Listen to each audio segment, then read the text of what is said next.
Hello, I'm Stuart Craner, co-founder of Thinkers 50 and director of the Business Ecosystem Alliance, a partnership between Thinkers 50 and the Higher Model Research Institute.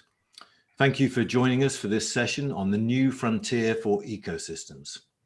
If you'd like translation into Japanese or Mandarin, please click the language button at the bottom of the screen. As you know, ecosystems are at the heart of Hayer's philosophy of Renden Hai. They are a powerful but challenging way of thinking of and configuring organizations. They challenge the neat and tidy linear org charts of the past and offer a more realistic interpretation of the multiplicity of stakeholders involved in the work of any organization in the digital age. Joining me to shed new light on ecosystems are a stellar trio of thinkers: Marshall Meyer, Jeff Kuhn, and Mark Greeven. Marshall is an emeritus professor of management at the University of Pennsylvania's Wharton School. Jeff is a researcher, executive advisor, and educator focused on enterprise strategy, leadership, transformation, and banyan trees. More of that later. Mark Greeven is a professor of innovation and strategy at IMD in Switzerland. Our format today is that each of the speakers will offer their insights for 10 minutes or so, and then we'll have a discussion. So if you've got any questions, please feel free to send them in the chat box or the question box along the way, and I will be sure to relay them. First, let me offer the virtual stage to Marshall Meyer.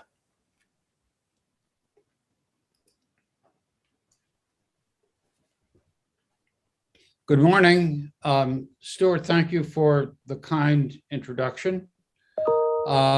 The presentation today is titled Realizing Hayer's Internet of Clothing, and I'm going to go to screen share to get my deck up there. I think this should work okay.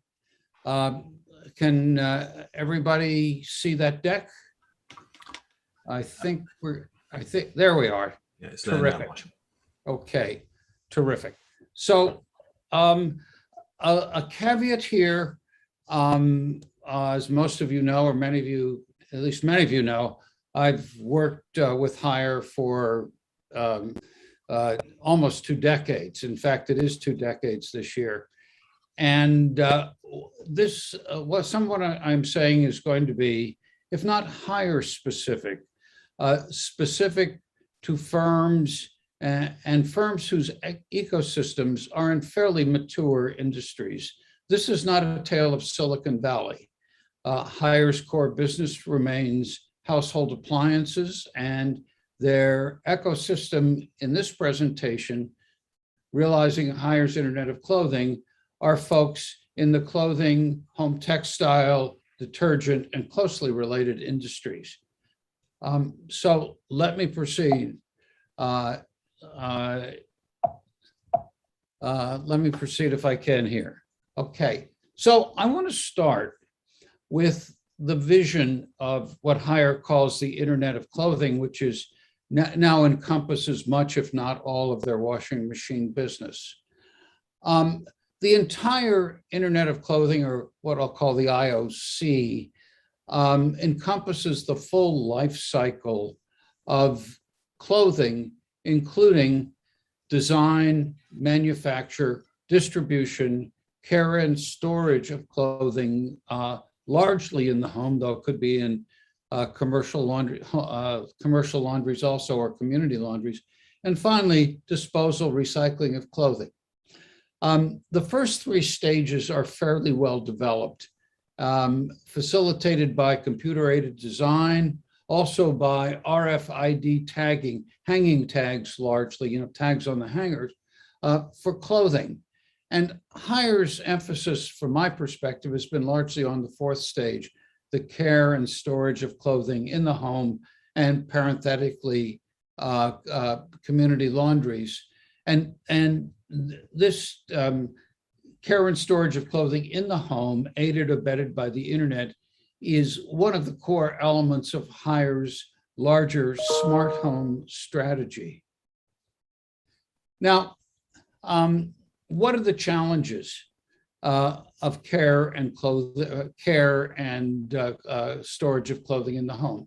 Well, in terms of clothing care, here's the big pain point. It's the washing machine. Most of you have had this experience. You go online, you go to the store, you pick out an washing machine. If there's a salesperson, they'll tell you about all the features of this machine. It's got 43 cycles, et cetera, et cetera, et cetera. But the pain point is which cycle, which program. Most people, kind of set it and forget it. They pick one cycle, it's for everything. And are in fact very, very confused by all the selections offered by the machine. Clothes as a consequence are not always laundered properly. White shirts, yellow, colors fade. These are the big issues in home washing. Getting the right program, the right detergent to keep the whites white and the colors really bright. On the clothing storage side, there's something here. I hope you bear with me for a moment. It's almost funny, but it's not. Look at this. Most people don't know the clothes they own. They have no idea what they own. Here's a quote from a study done by a third-party removal company. Quote, "The percentage of clothes that go unworn is a lot higher than most consumers think. Most are, quote, highly delusional about what they own versus what they actually wear." And I'm just going to give you a quick slide on this. If you want the data, I'll get them to you later. Country by country, done by a company called Movinga, based in Germany. All you have to do is look down. Let me see if look down these columns. Percentage of your wardrobe you haven't worn in the last 12 months. Typically, these percentages vary, but typically people say, oh, about a third I haven't worn. In fact, it's about 2/3. People have no idea what's in their closets. And as a consequence, there's a lot of wastage of clothing. A high percentage of clothing, by the way, is just never worn. Either it's not sold or goes from the closet, never on the person, directly to what? The landfill or other means of disposal. Okay. These and by comparison, by the way, with food and furniture, there's much more, quote, delusion about clothing than anything else in the household. People just don't know what they've got. All right. Now, go back a couple of years. Haier initially, and following some really interesting academic studies in China, sought cooperation from the clothing makers. And, the aim was really machine-readable clothing. That is, clothing, when you tossed in the washing machine or put in your closet, think of it as a machine for a moment, could be read by sensors in the washing machine, in the closet, so that the correct washing program could be selected automatically, or clothes in the closet were A, known, and B, could be sort of sorted into outfits so people had an easy time of deciding what to wear with what. And some of China's best known clothing makers became IOC partners, the Haier Internet of Clothing. Many did not. When you looked at the list of partners, I think that total list was in the order of 35 or so. Don't have it in front of me right now. But most were in the traditional segments of the clothing industry, menswear, particularly children's wear, also makers of home textiles. There was a clear value proposition. The proposition was this: the machine-readable clothing was very hard to counterfeit because you could check where it came from. In the case of home textiles, now this applies particularly to hotels, hospitals, you could check whether sheets or towels had been freshly washed, because that would be encoded in the chips embedded in the fabric. However, women's wear was so-so, and certainly the fast fashion and sportswear segments were not at all interested in joining up with Haier's effort to create universal machine-readable coding. And the industry structure also made this very difficult. It's a highly fragmented industry. Take a look at this. Look at the China apparel market. 4-firm concentration ratio, 6% last year. Tiny. 8-firm concentration ratio, 10.6%. HLA, a menswear maker, huge menswear maker in China, number 5 in the industry after fast fashion sportswear makers. Is it number 4, number 5? I'm not sure I'm counting right. It's number 4. Sorry about that. 1.4% market share. They were Haier's lead partner in this effort. Brilliant conception. I think the structure of the industry really got in their way, however. Now, let's turn to the subject of today's talk, which is the cartridge washing EMC micro community. It's a small team, 4 people. The leader, Mr. Zhao, worked at Blue Moon, which is one of the large detergent makers in China before he came to Haier. Zhao is also the marketing director of the IOC, which again is a huge component of the washing machine business. The EMC, the micro community, was formed to solve a specific problem: how you clean clothes better and make it easier for consumers to select the correct washing program and detergents. And the solution is something called the Bling Bling washing machine, which utilizes cartridge detergent technology. Now, look, what this does, okay, a little bit of technical language here, if you don't mind.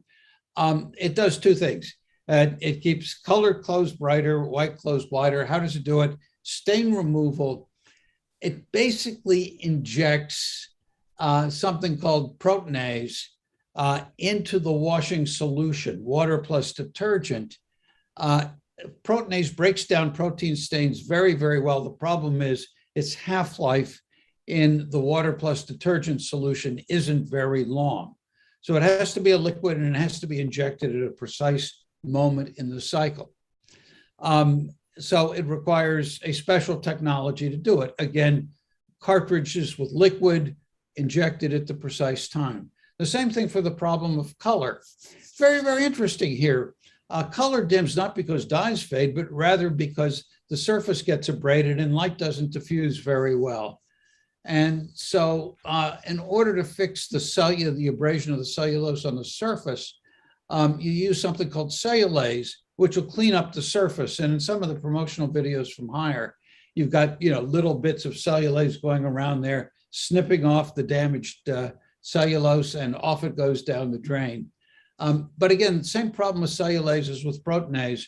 It doesn't remain active for very long, must be injected in liquid form at just the right time. So I'm going to try to show you how the washer actually works. Let's hope this works on my screen. I'll click on this guy, see what we get. Here we go. 为达到更好的洗护，有人研发洗涤剂，有人改进洗衣机，但对的事不能只做一半。海尔布灵布灵彩妆机，横跨2大行业。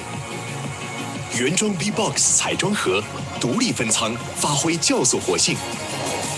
智慧配剂，一亮投放，绽放衣物亮彩，一键装彩就要本色。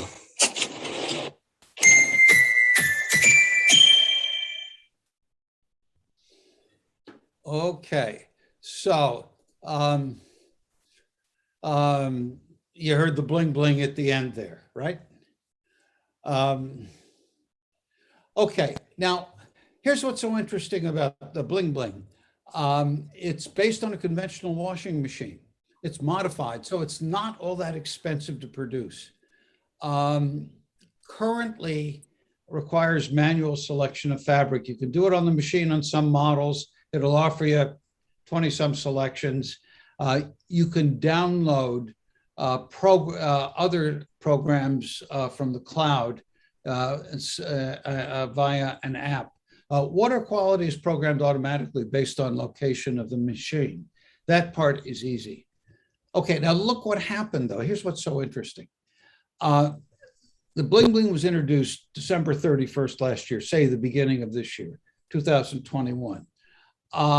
They're not cheap, 4,500 to 8,000 RMB. And they sold 78,000 of them in the first half of this year. That's a lot. More importantly, perhaps, the mix of sales has shifted from online to offline. People are coming into stores to look at them. Always a positive sign. And then people buy whole suites of appliances, which Haier calls scenarios. The Casardi brand, Haier's upscale brand, will adopt the cartridge technology, the B-Box, very soon. And it's possible that this technology will be also adapted to dishwashers, although the cartridges physically would be different. Now look, these cartridges are sold not exclusively, but increasingly on a subscription model like printer ink. In some of the ads, it says actually ink detergent cartridge. People make the connection in their heads between printers that automatically order ink and now the bling bling that automatically orders detergent. The price to consumers is very competitive with high quality detergents, but the profit margin for the detergent makers is much higher, roughly 30% rather than 10% when you go through retail distribution. And until last month, a Haier-owned brand called Fabricare was the only source of replacement cartridges and cartridge refills, whether by subscription or retail or better online through places like JD. But look what happened. August 25th, the Guangzhou Libi Enterprise Group entered into partnership with Haier. Libi will manufacture and distribute detergent cartridges compatible with the Bling Bling cartridge system with the B-Box. Libi is the largest maker of detergents in China. And there haven't been further announcements, but as you can imagine, it's likely that other major detergent makers are going to follow suit, follow the example of Libi, which is #1 in the industry. Now, take a look at the China laundry care market. For firm concentration ratio, 58.7%, not 6% as in apparel, 59%. 8 firm concentration ratio, 75%. Libi at 17.9% is the IOC's first cartridge washing partner, again, the largest maker of detergents in China. Very, very different industries, as you can tell. So finally, realizing the IOC, I don't say inventing, I don't say creating, this is like a realization, making something come true. And it's a simple comparison. Again, the caveat, I think this is limited to fairly mature industries. Comparison of the original IOC and the cartridge washing EMC suggests 3 conditions where ecosystems most readily emerge. 1, a technology or a platform offering a strong value proposition. Now, there's value for the consumers. You get cleaner clothes, you get brighter clothes, but there's also, I want to point out, value for society.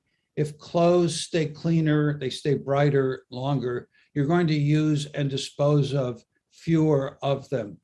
I asked Mr. Zhao his estimate of the savings in clothes, and he said 20 to 30%. That is huge. Second value proposition for ecosystem partners. Again, detergent makers' margins will increase as they shift from retail to subscription or direct distribution.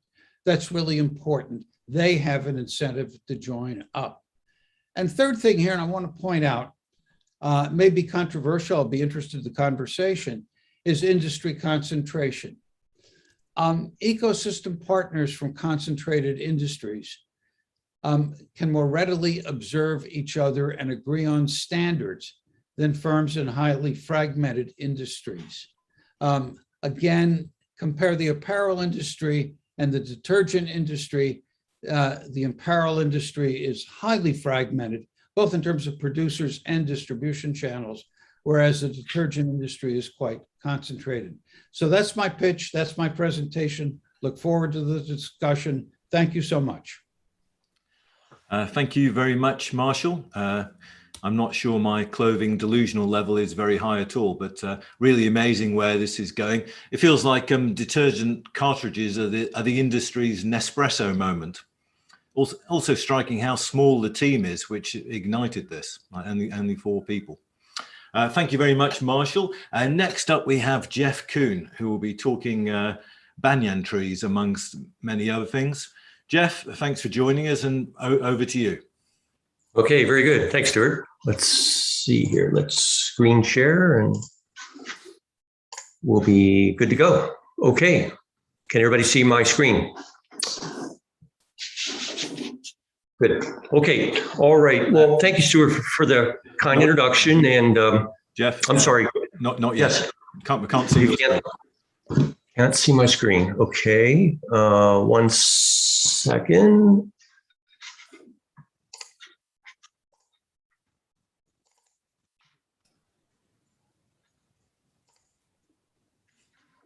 How about now? No, not yet. Okay. Let's see. Can Mark perhaps jump in while I get organized here on my side? I apologize. Okay. You good to go, Mark? Good to go. You're always good to go. I know that. Mark is a professor at IMD in Switzerland and is currently in Dubai. So the stage is yours now, Mark. Thank you, Stuart. So, and great to be here together with Marshall and Jeffrey, and looking forward to our discussion afterwards as well.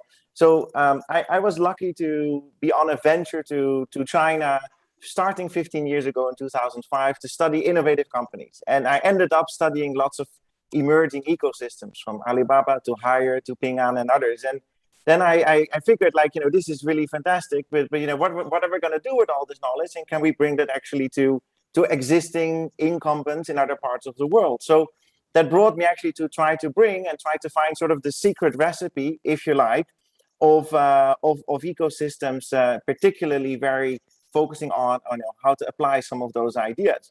Now, when we work, and of course at IMD we work with a lot of large organizations, and the typical thing when we work with large organizations, multi-divisional structures, matrix organizations, we hear typically one thing is like, oh, everything is complex. We have lots of decision-making protocols and processes, and it's we're not always as quick as we want to be, and complexity is literally everywhere.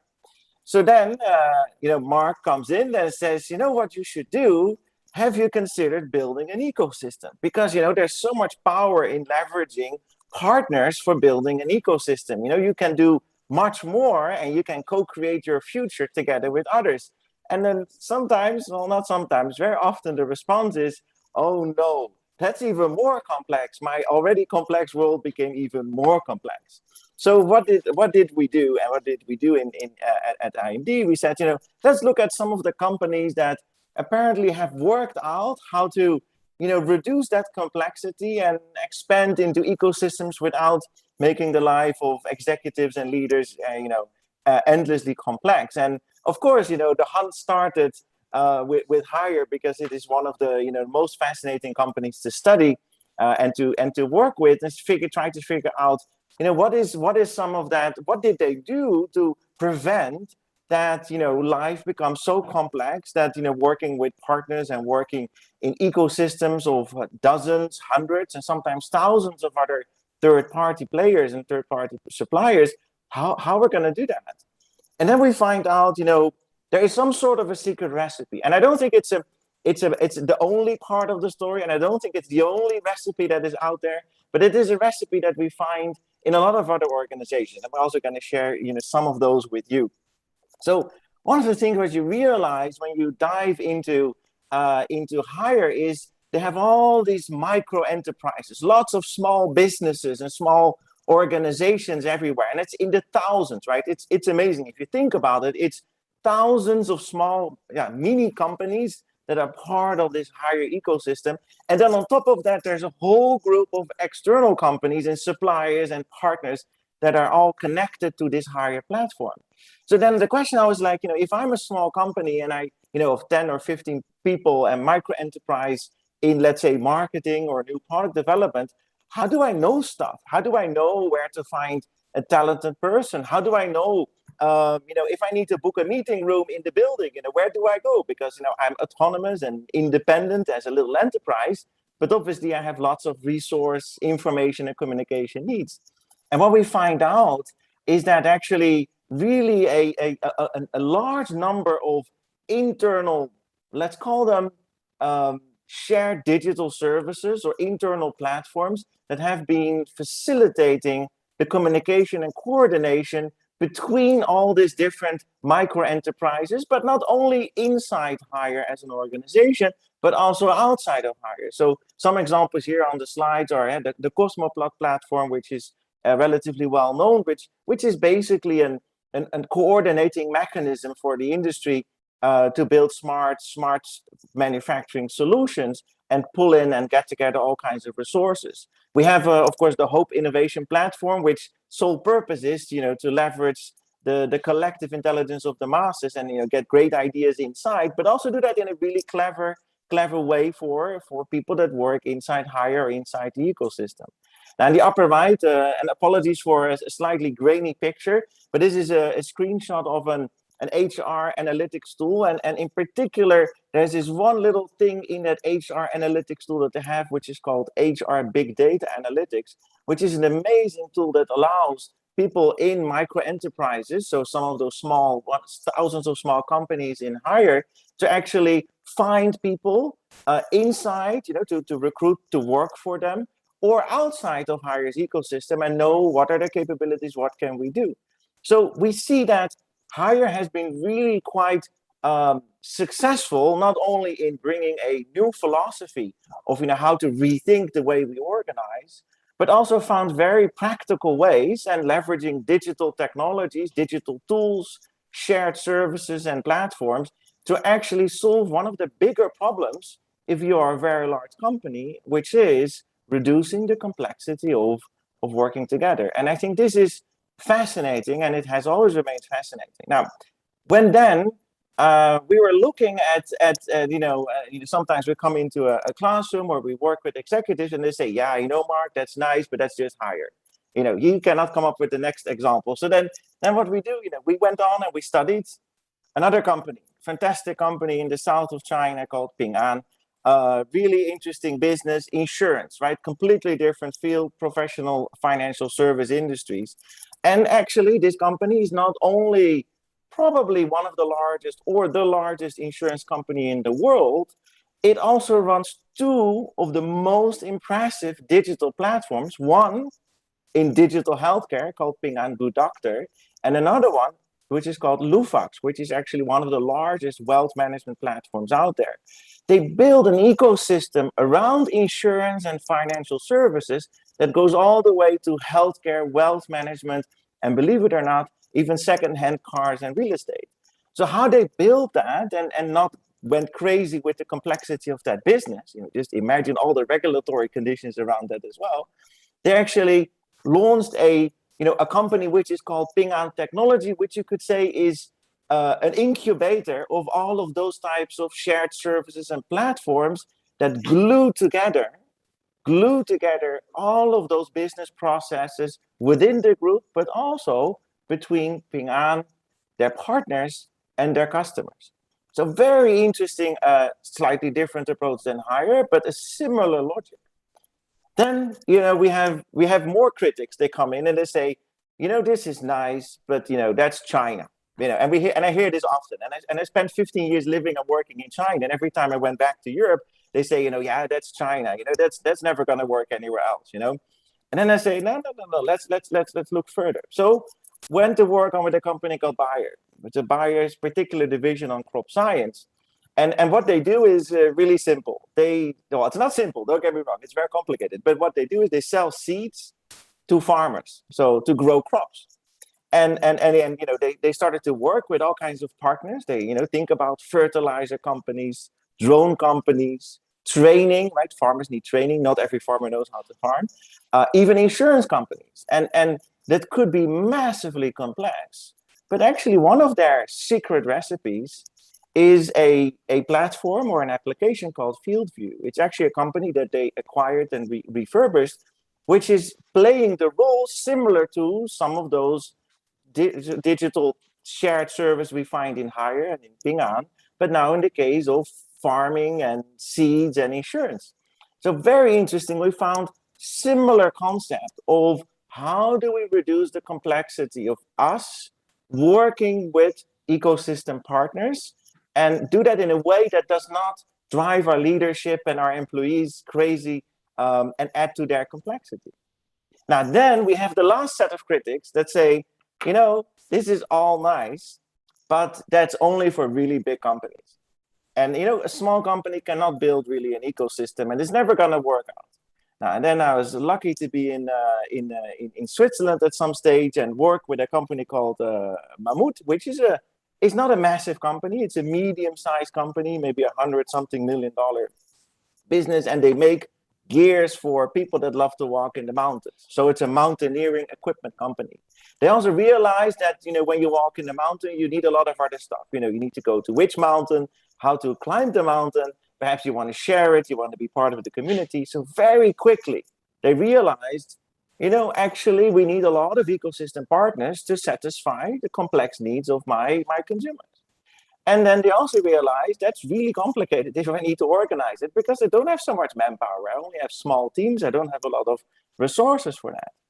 No, and then they actually did exactly the same at a much smaller scale as what we've seen with the big guys. And that is they actually launched a little mechanism called Mammut Climb Bags, which is a little application that connects them, so the company, to their customers, but also to a range of their partners. For instance, partners in social communities, routing, tourism agencies, and all of that. So very interesting story how a smaller company also managed to do that. And we actually wrote down this story in the book that is being launched. So have a look at that if you're interested in the story. We work with the CEO there. So if you look at this whole picture, you know, you could say, you know, what's the secret sauce for your ecosystem? And I hope that you feel that I'm hinting at that, you know, for an ecosystem to not become extremely complex to manage, to organize, or better to say, to orchestrate, perhaps there needs to be a layer somewhere in between you as a company and your ecosystem partners that also connects to your customers. And I think we've seen with Hire a wide variety of really, really interesting solutions. The same for Ping An, even for Bayer and a smaller company like Mammut. Now, I could, of course, stop here, and don't worry, Stuart, I will stop in 20 seconds. But, you know, the real secret recipe, of course, is something that is behind all of those shared digital services and platforms that connect the ecosystem together. But, you know, I'm not going to tell you the real story because you can read that in an article that we just published with Sloan. And this is all about microservices. And that's actually what is all behind the bigger secret recipe that really connects and glues together an ecosystem. So with that, thank you for this. I wanted to talk about complexity and reducing complexity, and hopefully this gave some interesting food for thought. Back to Stuart. Brilliant. Thanks very much, Mark. A lot of food for thought. I like the idea of the Hope Innovation Platform. It's got a nice ring to it altogether. Check out Mark's article in Sloan Management Review, and Mark very helpfully mentioned the Power of Ecosystems ebook, which Jeff Kuhn has also contributed to. And there's a link in the chat box so you can download your complimentary copy of the book. And the book's just come out and it's available in Mandarin as well. And now we will return back to Jeff. Hopefully you can now share your screen with us, Jeff. Okay, how are we doing there? Oh, yes. You can see my screen? Yes. Great. Okay, well, sorry for that false start there. Hit the wrong button, who knows? Anyhow, so Stuart, thank you so much for the kind introduction. And hello, everybody. It's quite an honor to be here with you today. And so I'm Jeffrey Kuhn, and as Stuart shared, my research, writing, teaching, and advisory work is in the realm of enterprise strategy, leadership, and transformation. So by nature, I'm a zoom out panoramic thinker. As you're going to see in a minute, I'm also an expert, as Stuart mentioned, in banyan trees. And so today I thought I would share some thoughts with you concerning this idea of strategic leadership in the age of ecosystems. And let's advance the slide. Here we go. All right. So for background, like Mark and Marshall, I'm also a research fellow at Hire. So back in 2019, I had the honor of conducting in-person research at Hire on behalf of the Columbia Business School. And I visited Qingdao in February of that year, literally during the Spring Festival, Chinese New Year, and then had the opportunity to visit Shanghai in September of that year. And my research, like my colleagues, it consisted of interviews with the cross-section of micro enterprises. I had the opportunity to observe operations, so the smart factories and the Cosmoplatt Industrial Internet Center, et cetera. And then I also had the opportunity to engage in strategic dialogue with higher executives, including Mr. Zhang, which was, for me, a life-changing event. We'll talk about that in a minute. And then after I concluded my research, I chronicled my findings in a case study for MBA students for use at the Columbia Business School, where I have a relationship. In terms of preparation, so I was familiar with Hire through the business journals, like most people, but not at a deep enough level to engage executives in an insightful two-way conversation. So to prepare for my trip, I read probably a foot-high stack of articles on Hire, every case study ever written, every article ever written on Hire. Read probably 5 or 6 books on Hire, including Bill Fisher's great books on reinventing giants. And so I wanted to take a deep dive into the organization's history, its micro-enterprise model, this concept of zero distance, value co-creation, touch points, all the exciting concepts that we're exploring at this conference. But right away in my literature review, I found that Hire's innovative management model, micro-enterprise concept, they were already well covered by the researchers in the literature. So I opted to break new ground and explore Hire through the prism of strategic leadership.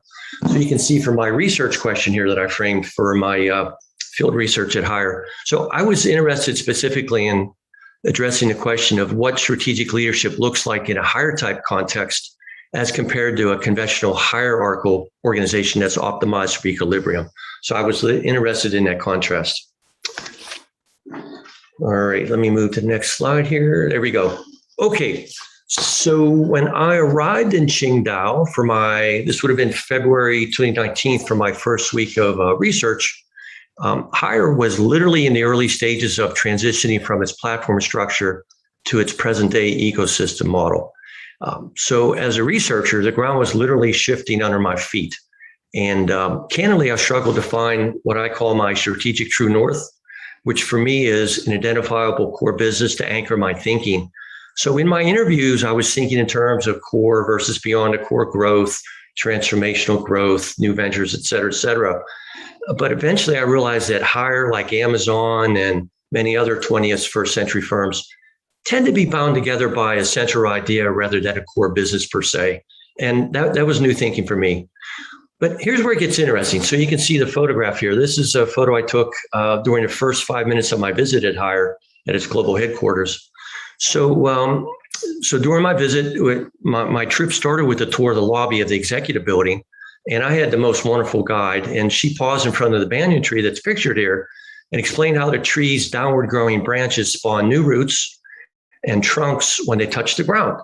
So in other words, these banyan trees are able to self-propagate themselves. And as a result, they're considered a symbol of immortality in Eastern culture. Pretty awesome stuff. So let's just put this in perspective, though, this mighty banyan tree. So the great banyan tree outside of Calcutta, India, so it's believed to be over 250 years old. It has 4,000 root/trunk structures, and its canopy spreads over 165,000 square feet. So it's a massive tree. It's a whole ecosystem in itself. Now, here's where it gets interesting. So in my travels, I've traveled all over the tropics all around the world. I've seen many banyan trees in my travels, and my wife is actually from Miami, and her family had a banyan tree in their backyard. But I'm actually from Pittsburgh in the northern part of the U.S. in the industrial heartland. We had lots of smokestacks, but not too many banyan trees. I didn't know they were called banyan trees. I just figured that they were exotic trees from the tropics. I didn't know they had downward growing branches that propagate new roots and trunks, et cetera, et cetera. So this was all new for me. I've seen it before, but didn't really know what they were or what they could do. So just picture yourself. So I'm standing there at a guide with my guide in the lobby in utter awe of this banyan tree. And at the time, I appreciated a cultural significance as a symbol of immortality in Eastern culture, but I didn't fully grasp its strategic significance at Hire until several months later. So after I concluded my research, I was in heavy monk mode for several months, I think 3 to 6 months actually, to work through this case. When it dawned on me that the banyan tree was in fact a metaphor for Hire's propagation-based growth model. And it was in fact an important symbol of the firm's regenerative capacity. So, and this has huge implications in the age of ecosystems. So let me just kind of show you my logic flow here. So basically the banyan tree at Hire symbolizes its propagation-based growth model. And propagation-based growth enables autopoiesis. Say that 3 times. So in other words, self-organization, self-creation, and evolution to occur. And this autopoiesis, which was the focus of last year's conference, is this, in Taoist terms, the vital force of organizational self-renewal. So therefore, in this age of ecosystems, a key role of strategic leaders is planting these banyan trees, which is an interesting growth model. So, and then my realization was 3 months, 6 months after this experience in the lobby here, when I look back on this experience, the answer to my research question, it was right in front of me, but it was in plain sight because I lacked the right metaphor or mental construct to perceive it. So as an enterprise strategist, I'm well-versed in classic growth models. So McKinsey horizons of growth and this idea of ambidexterity, growth from the core, growth beyond the core, et cetera. But for me, this notion of a propagation-based growth model opened a new vista of thinking. And it dovetails beautifully with my writings in this idea of this self-renewing enterprise. And so that was a biggie for me. Let me advance my slide here. There we go. Okay, so to pull this all together, so as my experience with the banyan tree illustrates, metaphors in business are very important. Language, lens, metaphors, worldviews. And as a leader, you won't be able to see an ecosystem, let alone perceive its dynamic elements without the right metaphor and business worldview. So if you look on the right side of my page here, as my 2x2 chart illustrates, it's impossible to lead a digital age ecosystem with an industrial age mechanistic worldview. So an ecosystem is not a machine. You can't break it into parts to understand how it works. There's no levers to pull. There's no gears to grease. There's no flywheels to spin. There's only seeds to plant, soil to nourish, and interactions to orchestrate. Darwin takes care of everything else. So it's a much different way of leading an enterprise here. And what I found in my research across a span of industries is that the mechanistic worldview of the industrial era continues to cast a very long shadow over the way we think about organizations and lead them. So a company can spend years benchmarking and trying to mimic Hire, but these efforts won't bear any fruit without a leadership worldview that's steeped in this ecological systems perspective here. So let me thank you here. And so it's been quite an honor sharing a snippet of my thinking. And like Mark, if I had you on the edge of your seat one thing more, you can read my essay in the Power of Ecosystems book. It's called Planting Banyan Trees, Strategic Leadership in the Age of Ecosystems. It's on page 103. So how's that for a plug? So Stuart, once again, thank you for the opportunity to speak today, share my thinking, and I'm going to hand it back to you. Thanks very much, Jeff. Thanks very much, Mark, and thank you to Marshall. Are we getting nearer to really understanding what Hire does and how business ecosystems work? It seems to me we're in kind of a process of discovery. Where are we in that process, Mark? Yeah, so I think that we're starting to go into a phase where we realize that somehow ecosystems matter as a way of organizing, and that there are all kinds of pieces and components that matter, whether it is in the leadership side or the strategic side, the digital side. I feel that we're kind of like starting to find out what are the puzzle pieces are, and on the way. And I think this is especially when we're trying to do this for other organizations, see, actually how does this all come together? And I think that's where we are at the moment. I think 10 years ago it was more about, why does it matter? And what a strange thing is this? And now it's like, what these people do at Hire, this is really cool, but we need to find all the puzzle pieces. And Marshall, you've probably known Hire and Jiangrui Min for longer than anyone in this webinar. How's people's reaction when you talk about Hire? Has that changed over the years, presumably? Well, it certainly has. I think what comes first to most people's minds is Hire's reach overseas. No one expected, for example, a Chinese brand to acquire and very successfully integrate, again, GE Appliances, itself now a huge company. So I think the ecosystem aspect is not all that widely understood yet. It may be with the Internet of Clothing in China, but I think going forward, folks are going to recognize that a successful product, a successful innovation really has got to rely on partners. You can't do it all yourself. I'd take a little time, but I don't want to flash up a couple of examples of other successful ecosystems.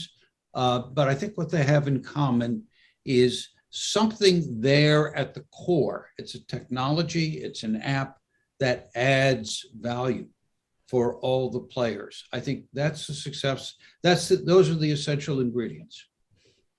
It seems to me, talking to the companies which are taking aspects of what Hire, nobody's copied Hire en masse. And it seems to me that in the past, there were single downloadable models of how to run an organization, which companies sought to emulate and copy.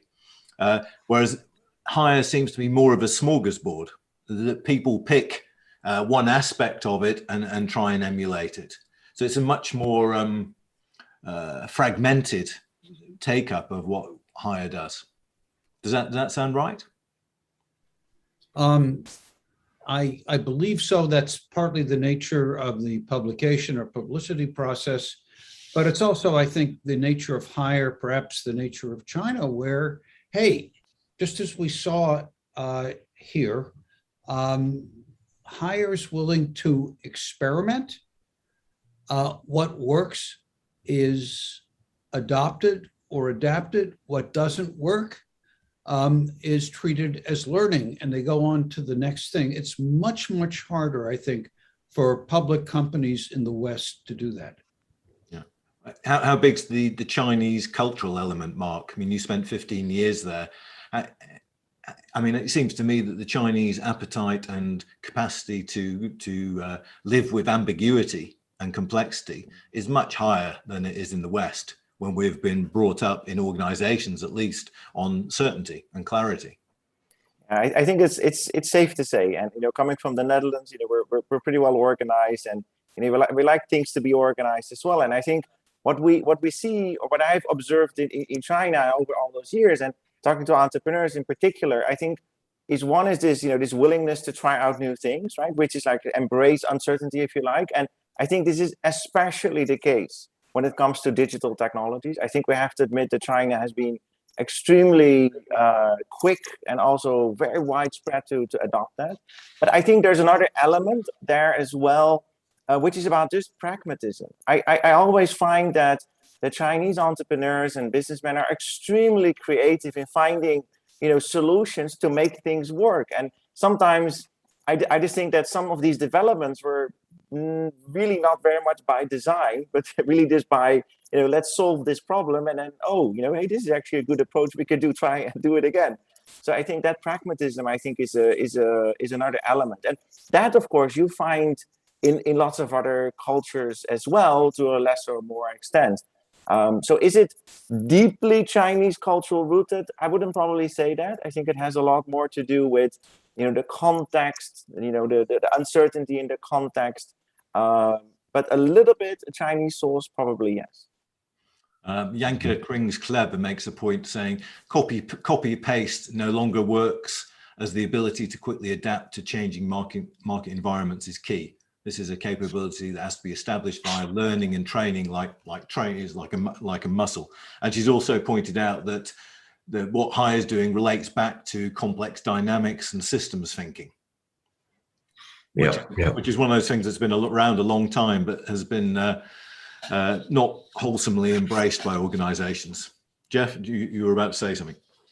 Yeah, there's definitely no plug and play Six Sigma approach for this type of enterprise. What I found at Columbia when we introduced so my colleague and I shared the case with all the department chairs and key faculty members to quote unquote propagate it like a banyan tree at the business school. The reaction was it was regarded at, now bearing in mind Columbia's 3 miles away from Wall Street, and that speaks volumes there, but it was regarded more as a novelty, an outlier. Because business schools, particularly East Coast, they're still focused on hierarchies and transformational hero leaders. So this idea of letting go and having a bottom-up organization and a banyan tree-based growth model, it's really a novel concept. They're still using 2x2 grids and horizons of growth and the BCG growth matrix and SWOT and things like that. That's the world that they're still in. Orderly, controlled, and stability and equilibrium. It seems to me every time I meet Jiang Ray Min that he's really an intellectual, and he's interested in ideas, which is a completely different to CEOs you meet in the West who don't read books, because they're very practical and results oriented. And do you think that's important, Marshall, in what Hire's achieved, that capacity to play around with ideas and concepts at a very high level?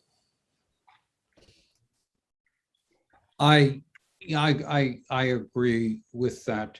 But remember about Xiao Zhang, his beginning, we have to go back to 1984.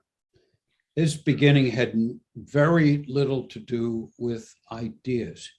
He demonstrated quite bluntly that he could bring tough discipline to an otherwise unruly SOE workforce, and that this model of rationalizing and organizing, somewhat along Tayloristic lines, the workforce of other SOEs acquired for nothing, I think gave him the credibility, the space in which he could then experiment with ideas. I don't think, certainly not in the US and probably not in China, that any philosopher king could step in as a CEO of a large organization and last more than 24 hours.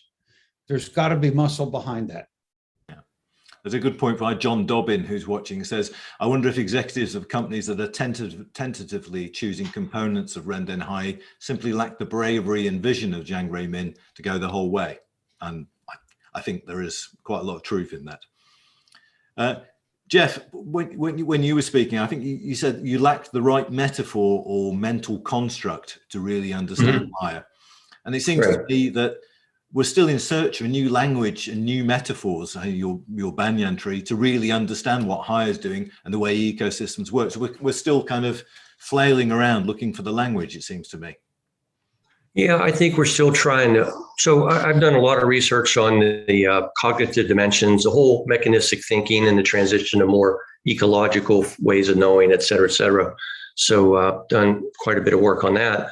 So what I'm finding in industry after industry is they're still looking at the world, even at Google is looking at the world through a mechanistic lens. How can we control this? How can we get it in a grid? How can we get it in a spreadsheet, et cetera, et cetera. So this organic metaphor is key. It really unlocked for me, and I'm a former jazz musician, so in no way was I a mechanistic thinker. So I understood this idea of emergence, but I really needed the right metaphor to understand Hire's growth model. the first week felt like our Alice in Wonderland in the rabbit hole. So they had transitioned from platforms to ecosystems. The language was different. Every interview I had, I said, how does this relate to the core, in search of finding an identifiable core? And what I've come to realize, and I had a lot of dialogue with other colleagues, et cetera, concerning Hire's core business. But this Ren de Haya is really the dressing of the salad. You know, it's really Hire's based on more of a central idea rather than a core business. Because I would have conversations, well, isn't consumer electronics and home appliances, that's the largest business? Is that the core business?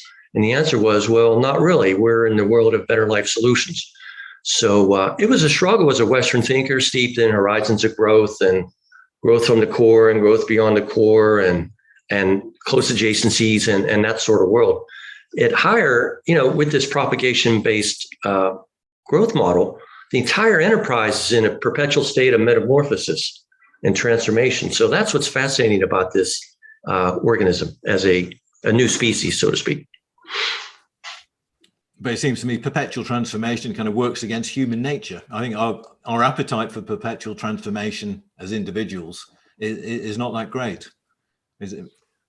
What do you think? Yeah. We want to think in linear terms of startup growth, mature, a sunrise industry versus a sunset industry, those type of categories. But, you know, Mr. Zhang's all about creating this evergreen enterprise that just perpetuates on itself into infinity, the infinite game. So where does it go next, Mark? In 5 years' time, what do you envisage we'll be talking about around Hire? I think that we will still be talking about Hire, and probably about how Hire has then changed remarkably and probably very fundamentally since today, because I think they have been on this journey for since the 1990s, right? So I think there's probably a lot more in their magic box. I also think that at the same time we will see lots of other organizations that have been experimenting and are experimenting as we speak with this idea and some of the ideas of the Hire ecosystem or other versions of ecosystems. And I think we're gonna see a little bit more of an ecosystem of knowledge sharing between all of those organizations. So I think by 5 years down the line, I think we'll have we'll be a bit further in trying to find actual applications of this. It's interesting that one of the things Hire has created is an ecosystem of knowledge sharing around the ideas which it propagates, mm-hmm. which is quite interesting in itself. Yeah. Marshall, where do you see Hire in 5 years' time? Anything's hard to predict. Let's acknowledge that. I see them bringing the full Internet of Clothing to fruition. And that means occupying not just the full step 4, carrying, storing of clothes in the home, but extending out on the one hand to production distribution, which they do through some of their subsidiary companies actually, and to recycling. I think we're going to recognize that clothing is a major contributor, believe it or not, both to global warming and to the usage of water. And as in other domains, there's a societal component here that's going to be more and more salient. And I think Hire is going to be a huge player in that. What about the next cadre of leaders at Hire? Because I mean, at the moment, Jiang Ruimin is the intellectual cheerleader for Hire and the ideas that it embraces, and he's hugely charismatic and impressive in that. But beyond him, is the cadre of similar intellectual champions, Marshall? Stuart, you do have the knack for tough questions. Okay. I'll take that as a resounding yes. So the John Dobbin comments, I want the IOC to find my missing socks, which moves us from the sublime to the ridiculous in one sentence. That one I'll answer. Okay. Yes. Yes. Okay. Well, Our time is up. I would like to thank Marshall Meyer for getting up very early to join us and introduce us to the world of the Internet of Clothing. It's one of those ideas that you want to press pause as you were going through the slides. I wanted to press pause just to think about how it could change people's lives and people's perceptions. But it's an amazing concept, and ignited by a team of 4 is hugely impressive. Jeff, I really appreciated the metaphors you were pursuing, because I really think a new language is. I've always been perplexed by how when I visited that I saw Jiang Min give a PowerPoint one year, and then I went the next year, and the PowerPoint was completely different, and the language had changed, and I began to think, well, perhaps it'd been lost in translation, but in fact, he's inventing new language to explain new things they're doing, and it's a perpetual process of improvement and changes in language. And Mark, I think your new piece on microservices in Sloan is really getting to the nub of the issue of ecosystems and what's happening at Hire. So I really appreciate all your insights. Many thanks to Mark, Jeff, and Marshall for joining us. I hope everyone who watched the session live and watches the recording gets as much out of it as I have done. So, gentlemen, thank you very much, and I hope to talk to you soon. Thank you. Thank you.